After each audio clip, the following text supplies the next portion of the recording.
Olá, sétimo ano. Essa é a nossa unidade 2 de História. Nós vamos falar sobre a reforma religiosa e a contra-reforma.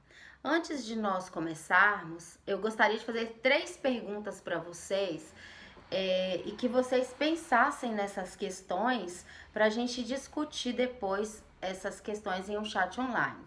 A primeira questão é que igrejas cristãs você conhece? Outra questão, você sabe a diferença entre essas igrejas? Você faz parte de alguma dessas igrejas ou conhece alguém que faz parte? Então, pensem nessas 3 questões e nós vamos discutir sobre isso depois, ok? Então, olha só, pessoal, até o século XVI, né, na Europa Central e Ocidental, a Igreja Católica ela conseguiu manter a unidade religiosa. Só que isso não durou por muito tempo, né?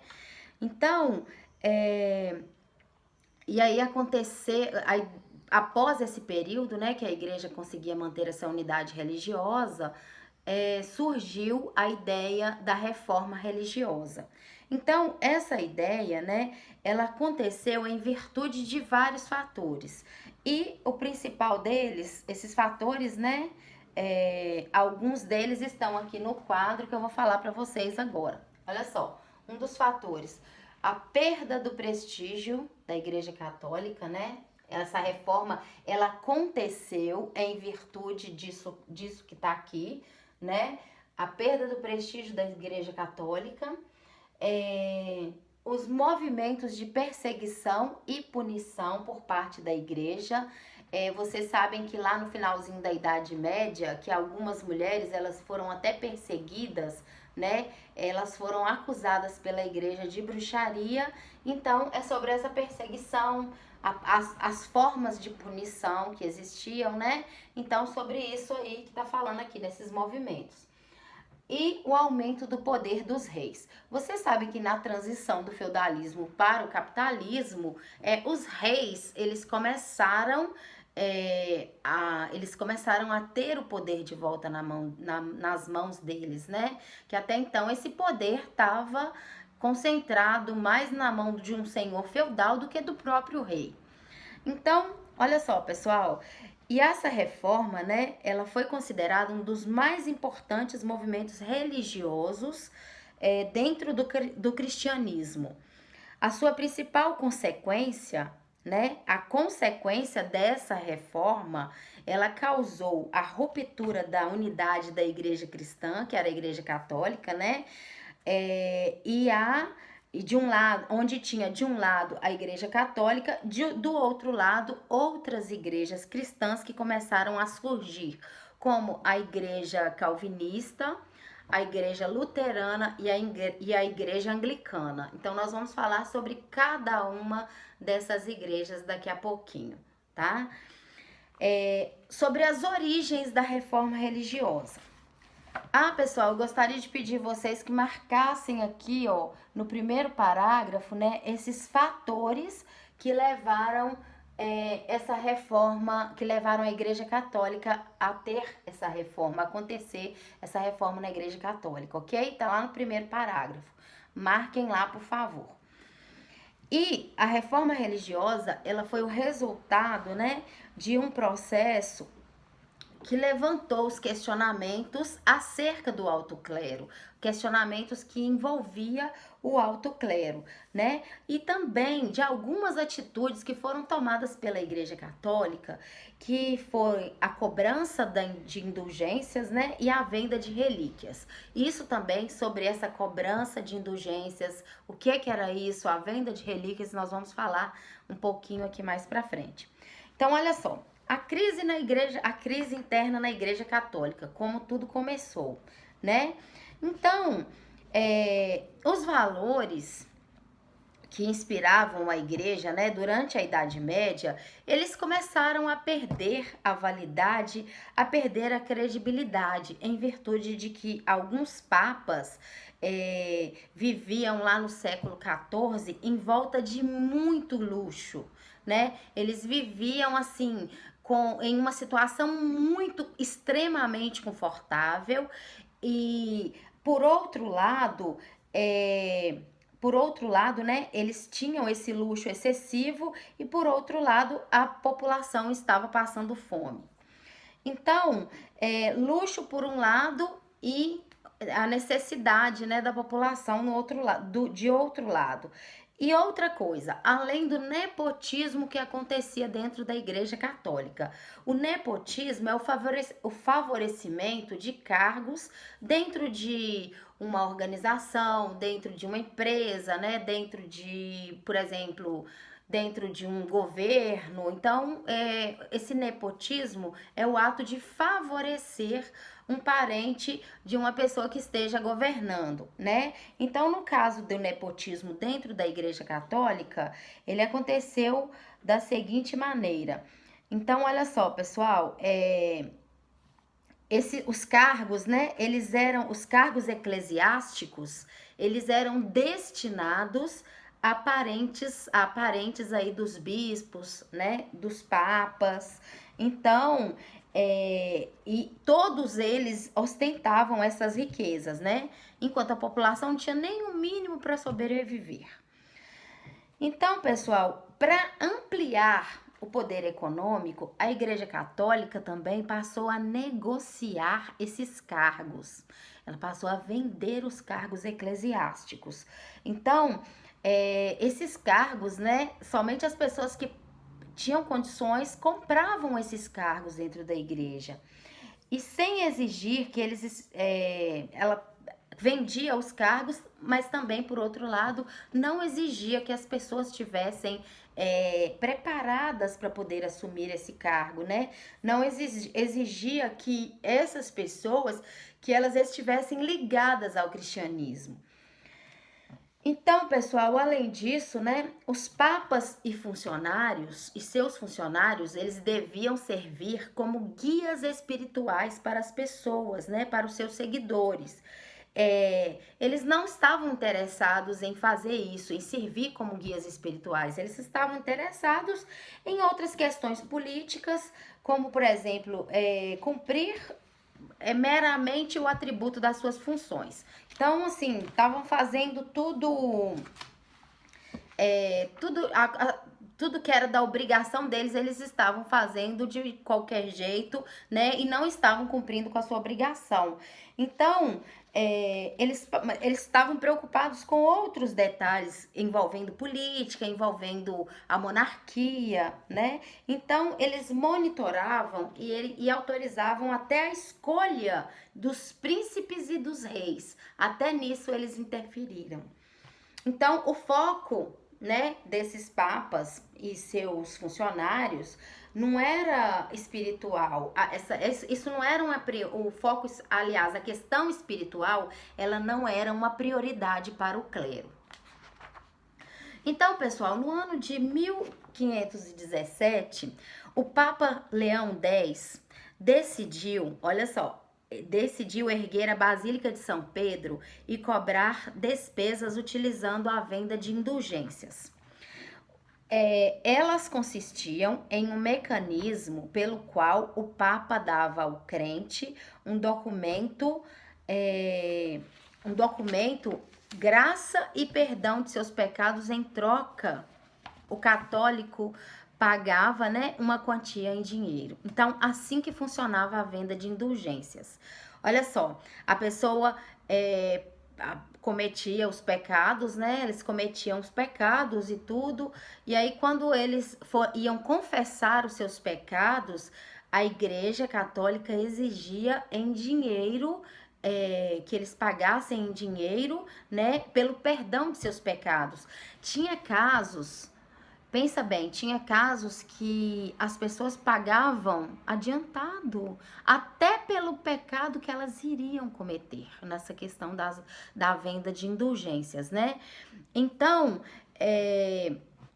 Aí muitas pessoas ficaram descontentes, começaram a se revoltar, né? Esses atos da Igreja Católica começaram a causar um descontentamento entre os humanistas, entre alguns membros do próprio clero também, mas aqueles lá mais de baixo clero, né? E aí o movimento da reforma, ele tomou um impulso muito grande e ele foi chamado de reforma religiosa ou reforma protestante.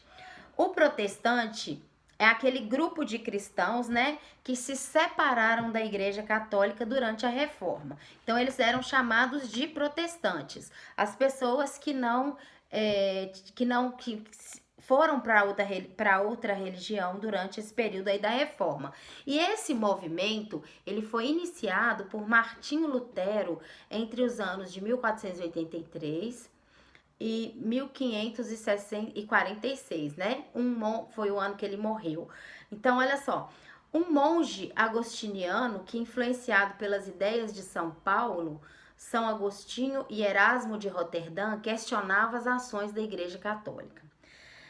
Então, pessoal, para Martinho Lutero, né, a fé em Deus, ela assegurava, ele achava que a fé era, de acordo com Martinho Lutero, né, que a fé poderia salvar o ser humano, que ele poderia conseguir o perdão através da fé, que ele não precisaria pagar pelo perdão de seus pecados, né, pagar em dinheiro para receber o perdão de seus pecados. Então, o que ele fez? O Martinho Lutero, ele rejeitou do Papa a ideia de que o perdão poderia ser comprado.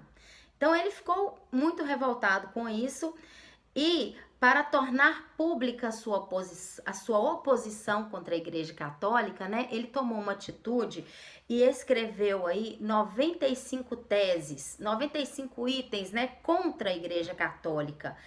E isso aconteceu na Alemanha e ele começou a pregar essas teses, colar esses documentos nas portas da igreja, para que todo mundo visse essas teses, essas ideias de Martinho Lutero, né? Então, olha só, entre as regras, né, que fundamentavam essas teses eram a salvação. Olha só, pessoal, eu até queria que vocês marcassem isso aí, né? Esses itens que fazem parte das 95 teses de Martinho Lutero, que a salvação ela aconteceria apenas devido à fé e não ao desempenho das obras ou pela compra de indulgências. Então, para ele, a salvação só poderia vir através da fé, que através da fé você receberia de Deus o perdão pelos seus pecados. Cada pessoa podia interpretar a Bíblia livremente, né? E não da forma que o clero passava para as pessoas. Ou seja, eles não aceitavam nem que a própria pessoa lesse a Bíblia. Então, a Bíblia ela era lida durante a missa, né? Durante as celebrações religiosas, e as pessoas não poderiam ter acesso à Bíblia. Então, para Martinho Lutero, né, as pessoas deveriam ter acesso à Bíblia e deveriam também ter a liberdade de interpretar a Bíblia da maneira que quisessem. E com isso, né, ele ressaltou que a Bíblia, que a única fonte de verdade era a Bíblia. Além do batismo, né, e a Eucaristia, esses verdadeiros sacramentos. Esses verdadeiros sacramentos e o papado não era uma instituição criada por Jesus Cristo e que não tinha necessidade de que não tinha necessidade de adorar a Virgem Maria ou qualquer outro santo e que o purgatório não existia. Então, nessas 95 teses, Martinho Lutero deixou bem claro o posicionamento dele contra a Igreja Católica, né? E entre as principais teses estão essas aí que eu acabei de falar, né? Que, por exemplo, não tinha que o batismo e a Eucaristia eram os verdadeiros sacramentos e que o papado, ele não era uma instituição criada por Jesus Cristo, que não foi Cristo quem criou o papado, né? E também que as pessoas não deveriam adorar nem a Virgem Maria e nem aos santos. Isso de acordo com Martinho Lutero. Então, olha só.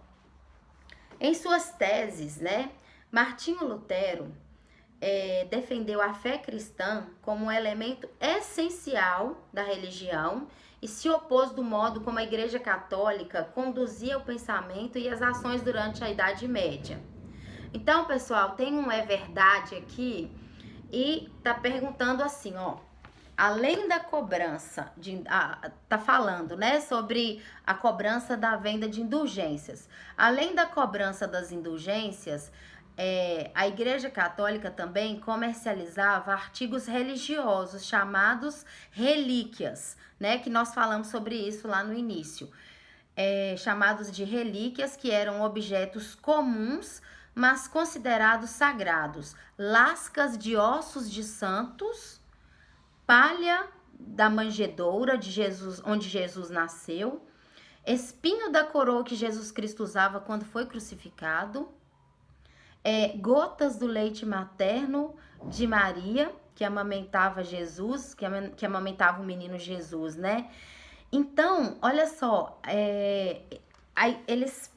essa citação tá aqui na apostila na página 423 para deixar essa questão para vocês, se vocês acham que isso é verdade ou mito, né? Então, será que isso tudo aconteceu, que eles tentaram vender tudo isso, né? Comercializar, por exemplo, a coroa do espinho de Jesus Cristo, aliás, desculpa, o espinho da coroa de Jesus Cristo, o leite materno de Maria, enquanto ela amamentava o menino Jesus, outra coisa, ossos de santo, pedaço de ossos de santos, né? Lascas de ossos.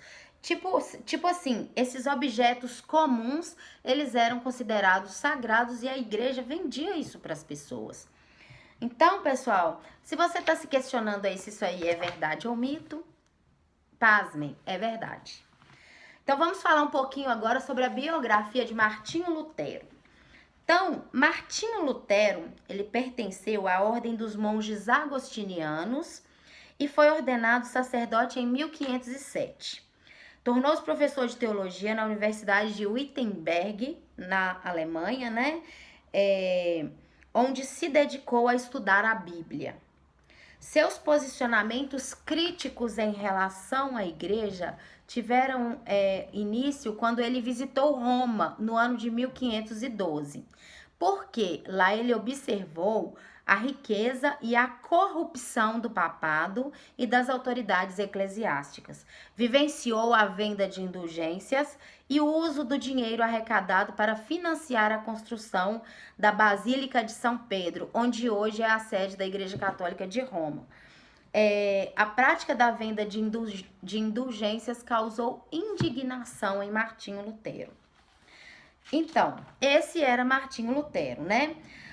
Aí o que acontece? O Papa Leão X, né, é aquele que cobrava pela venda de indulgências, ele tentou convencer Martinho Lutero a retirar esses documentos da porta da igreja, a retirar essas 95 teses e a se redimir perante a igreja, né? Então, o imperador Carlos V do Sacro Império Romano Germânico, né? O Sacro Império Romano Germânico, ele surgiu da divisão do Império Carolíngio no século IX, né? E ele desapareceu no século XIX.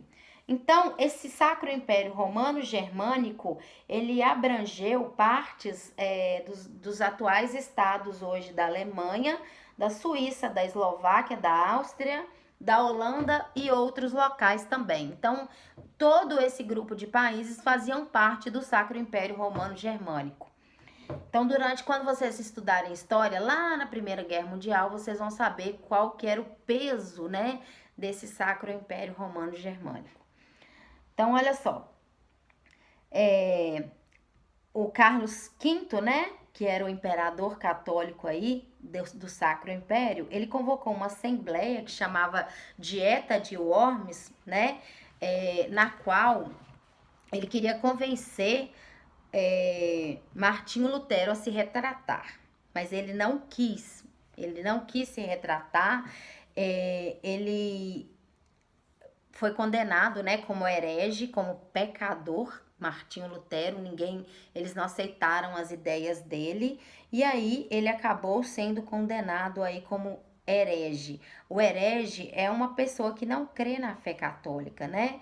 Então ele foi excomungado, expulso, né, da Igreja Católica e foi condenado. E ele escreveu esses panfletos aí com os fundamentos, né? E aí iniciou-se, a partir daí iniciou a doutrina chamada luteranismo, né? Essas doutrinas aí, esses princípios da doutrina de Martinho Lutero, eles ficaram conhecidos por Confissão de Augsburgo, e a religião de Martinho Lutero era o luteranismo. Então, nesse período, né, Lutero traduzia a Bíblia de originais em hebraico e grego antigo para a língua alemã da época. Então ele começou a traduzir a Bíblia para que as pessoas pudessem ter acesso à Bíblia. Então, a primeira versão do Novo Testamento, ela foi publicada, né, no ano de 1522, em uma versão completa, e o restante da Bíblia, né, que é a segunda parte da Bíblia, que é o Novo Testamento, na versão completa, foi publicada em 1534. Então, hoje em dia, essa nova Bíblia, né, que ele criou, ela é conhecida hoje como a Bíblia de Lutero, ok? Então, pessoal, tem uma verdade aqui também, olha só. São 5 frases latinas para definir os princípios fundamentais da Reforma Protestante. Então, olha só, quais são essas 5 frases? Então, a Reforma Protestante, ela se baseou nessas 5 frases. Sola fide, quer dizer somente a fé. Sola Escritura, quer dizer somente a Escritura. Solus Christus, quer dizer somente Cristo. E sola gratia, quer dizer somente a graça. E soli deo gloria, quer dizer glória a Deus somente. Então, pessoal, na próxima aula nós vamos falar aí sobre outros protestantes contra a Igreja Católica, né? Que foi aí Henrique VIII e João Calvino. E nós vamos continuar essa aula depois para a gente falar sobre para a gente poder falar sobre esses 2 personagens aí da Reforma Protestante, Henrique VIII e João Calvino. Beijo para vocês.